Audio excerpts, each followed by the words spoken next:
નમસ્કાર વિદ્યાર્થી મિત્રો, જય હિન્દ જય ભારત. હું દેવાંગ રાવલ, ડી ટીચના આજના વિડિયો લેક્ચરની અંદર આપણે સ્ટડી કરવાના છે જે સેમ્પલ પેપર આપ્યું હતું બોર્ડ દ્વારા, તેનો સેક્શન બી. તો ચાલો શરૂ કરીએ. સેક્શન બી ની અંદર આપણે મોટે ભાગે પ્રશ્નોના જવાબ જ આપવાના છે, પણ પણ કઈ રીતે આપવાના જોઈએ. સૌથી પહેલા અહીં આપણને આપશે સ્ટાન્જા. સ્ટાન્જામાંથી 3 માર્કનું પૂછાશે. સ્ટાન્જા એટલે પોએમનો પેરેગ્રાફ, જે પોએમનો 4 લાઈનનો ફકરો આવે છે એને શું કહેવાય? સ્ટાન્જા. આપણી બુકમાંથી જશે. એમાંથી પહેલો પ્રશ્ન છે, what is strange about airplane? Airplane વિશે સ્ટ્રેન્જ શું છે? તો જો airplane walking on the road, A road ઉપર આમ ચાલી રહ્યું છે, તો સ્ટ્રેન્જ કહેવાય કે નહીં? એટલા માટે અહીંયા છે the airplane is walking on the road and it is strange about it. Okay, આગળ જોઈએ. The cow is shown bold here. Bold એટલે બહાદુર. એઝ શી, એવું શું કરી રહી છે કે ગાયને અહીંયા બહાદુર બતાવ્યું છે? હવે તમે જો અહીંયાથી બેઠે બેઠું લખી નાખશો તો એ ખોટું પડશે. અહીંયા શું કહે છે? The lion having conversation with the cow. એવી રીતે નહીં. સિંહ ગાય સાથે વાત કરે છે એટલે ગાય બહાદુર નથી. ગાય સિંહ સાથે વાત કરે છે એટલા માટે ગાય બહાદુર છે. આપણે એવું દર્શાવવાનું છે. એટલે અહીંયા આપણે લખીશું she is having conversation with the lion, કે તેણી સિંહ સાથે વાત કરી રહી છે.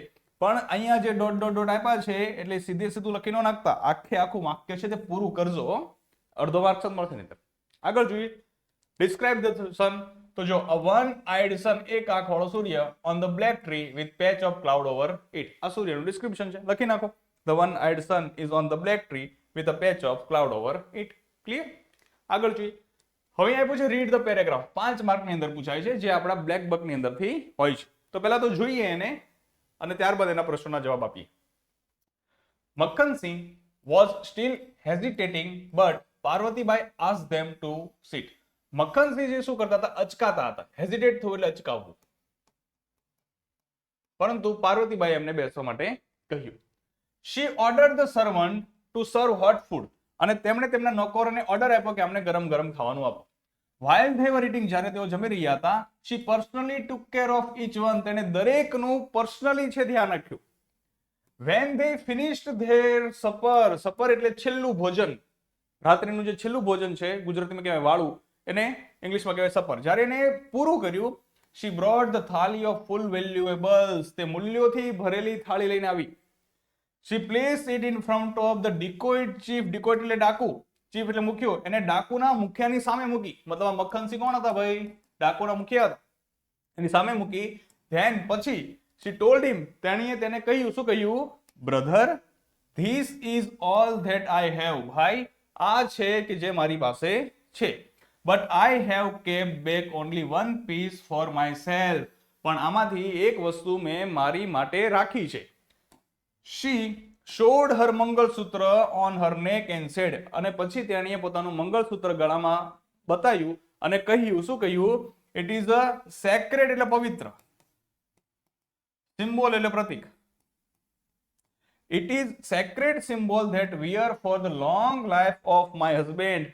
આ એક પવિત્ર પ્રતીક છે કે જે હું મારા પતિના લાંબા આયુષ્ય માટે પહેરું છું. એટલા માટે એને પાછું રાખ્યું, મંગળસૂત્ર આપ્યું નહીં. I request, હું તમને વિનંતી કરું છું, not to take it. આને લેતા નહીં.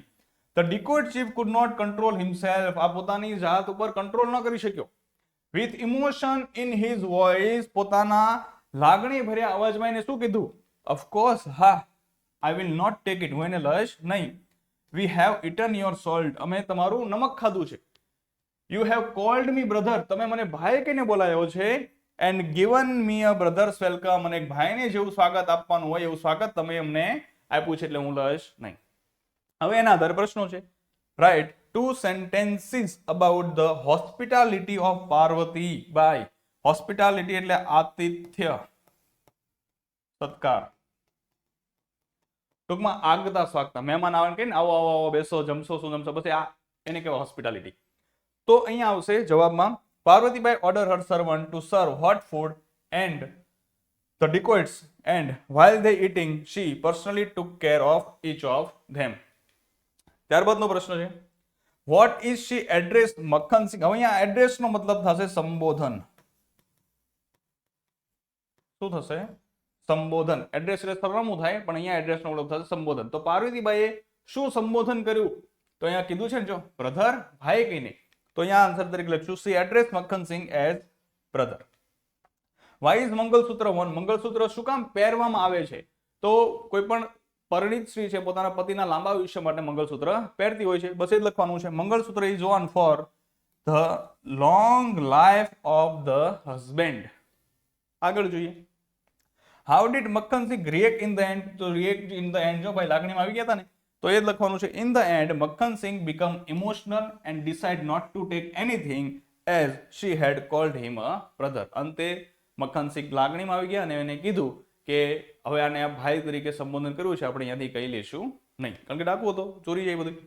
Which thing did Parvati not keep in the thali? પાર્વતીબાઈએ શું નતું મૂક્યું થાળીની અંદર? તો આપણે જાણી ગયા, મંગળસૂત્ર મૂક્યું નતું. પણ લખશું કઈ રીતે? Parvatibai did not keep her mangalsutra in the thali. જે કાળમાં પ્રશ્ન પૂછાણો છે એ કાળમાં જવાબ. હવે આપ્યું છે રીડ ધ ગિવન ડેટા. હવે આ ડેટા વાંચવાનો છે અને પછી જે પ્રશ્નો આપ્યા છે એના શું આપશું જવાબ? 5 માર્કમાં પૂછાય છે. તો જો આ ડેટા છે એના આધારે પ્રશ્ન પૂછ્યો છે. How many marks did Mona score in social science? તો આવી રીતે ગુજરાતી દર્શાવ્યું છે, આવી રીતે સોશિયલ સાયન્સ દર્શાવ્યું છે અને આવી રીતે ઇંગ્લિશ. હવે સોશિયલ સાયન્સમાં મોનાના માર્ક પૂછ્યા છે, તો પેલા મોનાને ગોતો, આર એ મોના. હવે સોશિયલ સાયન્સ ગોતો, આર યુ સોશિયલ સાયન્સ. કેટલા માર્ક છે જુઓ, 80. તો આપણે લખશું Mona score 80 mark in social science. આગળ જોઈએ, વિચ સબ્જેક્ટ સિમ્સ એટલે લાગવું, સમવોટ એટલે કેટલેક અંશે, ડિફિકલ્ટ એટલે અઘરો ટુ ધ સ્ટુડન્ટ્સ. કયો વિષય થોડાક અંશે મહદ અંશે વિદ્યાર્થીઓને અઘરો લાગે છે? તો જેમાં ઓછા માર્ક હોય તેમાં. તો જો અહીંયા ઇંગ્લિશની જોવો તો ઇંગ્લિશની અંદર આને ઓછા છે, આમાં ઇંગ્લિશમાં ઓછા છે, આને ઇંગ્લિશમાં ઓછા છે, આને ઇંગ્લિશમાં ઓછા છે. તો સૌથી અઘરો સબ્જેક્ટ કયો લાગતો હશે? ઇંગ્લિશ. તો English seem somewhat difficult to the students. આપણા વિડીયો નહીં જોઈએ ને એટલે. આગળ જોઈએ, the lowest mark in Gujarati are scored by? ગુજરાતીમાં સૌથી ઓછા માર્ક કોને આયા છે? આનાથી ઓછા છે કોઈને નહીં, કોઈને. તો દીર્ઘા છે અને ગુજરાતીમાં સૌથી ઓછા છે. તો લખશું the lowest marks in Gujarati are scored by Dirgha. હવે છે who is cleverest among the students? તો ચાલો આની કરતા વધારે માર્ક કોઈને છે? ચાલો આને એક વિષયમાં છે પણ આને બધામાં છે. તો કોણ છે ભાઈ? ઋષિલ. તો ઋષિલ છે તે ક્લેવર છે. Rushil is the cleverest among all the students. Clear? Paper આવે ને તો પેન્સિલથી આવી રીતે જોઈ લેવાનું, ખ્યાલ આવી જાય આપણને. આગળ જોઈએ, how many subjects are indicate in the bar graph? તો અહીંયા 3 સબ્જેક્ટ છે તે દર્શાવશે. તો લખશું there are 3 subjects indicate in the bar graph. આગળ જોઈએ, ઓલો જે અનસીન પેરેગ્રાફ તમે કહેતા હતા કે એક અનસીન પેરેગ્રાફ પૂછાય છે, આ અનસીન પેરેગ્રાફ છે. એમાં શું પૂછ્યું છે આપણને? ઇન્ટરવ્યુ પૂછ્યું છે. તો જોઈએ, જર્નાલિસ્ટ કે છે, વેલકમ નીરજ, સ્વાગત છે Neeraj. You have become a sporting sensation across the country. તમે આખા દેશમાં સ્પોર્ટિંગ સેન્સેશન બની ગયા છો. માય હાર્ટલી કોંગ્રેચ્યુલેશન ઓન રિટેન કરવું એટલે જાળવી રાખવું. Retaining a gold medal in Tokyo Olympics in 2020 held in Japan. જાપાનની અંદર 2020માં ટોક્યોમાં ઓલિમ્પિક જે યોજાણો એની અંદર ગોલ્ડ મેડલ જાળવી રાખવા બદલ હું તમને દિલથી અભિવાદન કરું છું. We all are proud of you. અમને બધાને તમારી પર ગર્વ છે. Thank you very much. Neeraj જવાબ આપે છે. Journalist, how did javelin happen? Tell us the story mister Chopra.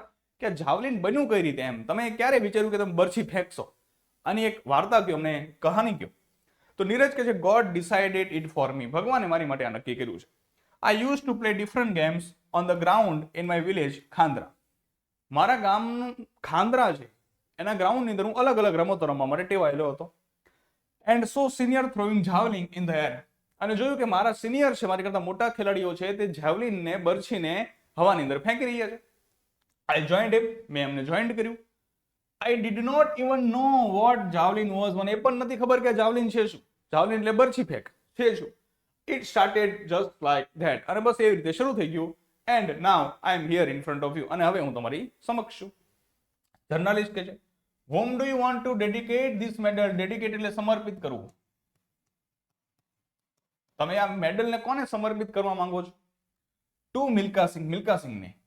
who pass away in June. કે જેઓ જૂનની અંદર અવસાન પામ્યા. I wanted to meet him with the medal. હું આ મેડલ સાથે એમને મળવા માંગતો હતો. જર્નાલિસ્ટ દુઃખ વ્યક્ત કરે છે. Also said what was your position in army before the Olympics? Olympics પહેલા તમે આર્મીમાં હતા, તો આર્મીમાં તમારો શું હોદ્દો હતો? તો કે છે Neeraj I was subedar in the Indian army. હું ઇન્ડિયન આર્મીમાં સુબેદાર હતો. હવે આના આધારે પ્રશ્નો છે.